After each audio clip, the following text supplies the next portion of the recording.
Iran said overnight it will stop complying with some parts of the nuclear deal. Now, this is 1 year to the day after President Trump walked away from the landmark agreement. Iran's president also threatened to resume enriching uranium if countries that are still part of the deal do not come up with better terms within 60 days. Iran's economy is under pressure from U.S. sanctions. This week, the U.S. began moving B52 bombers and an aircraft carrier strike group to the Persian Gulf region. David Martin is at the Pentagon. David, good morning. Good morning. Secretary of State Mike Pompeo canceled a trip to Germany in order to pay a surprise visit to Baghdad in order to brief Iraqi leaders on what the Pentagon calls specific and credible threats against U.S. forces. These were attacks that were imminent. In addition to threats in Iraq, the U.S. has also detected Iran moving short-range missiles on boats in the Persian Gulf, as if they were being put in position to be launched against American forces based in Qatar, Bahrain, or Saudi Arabia. These so-called threat streams prompted the U.S. to send a carrier strike group and bombers to the Persian Gulf.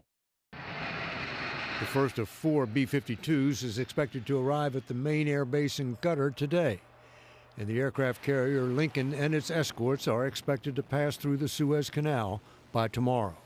The Iranians won't think twice about attacking American interests.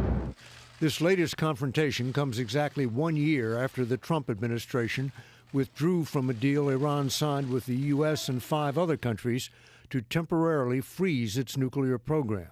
The Iran deal is defective at its core.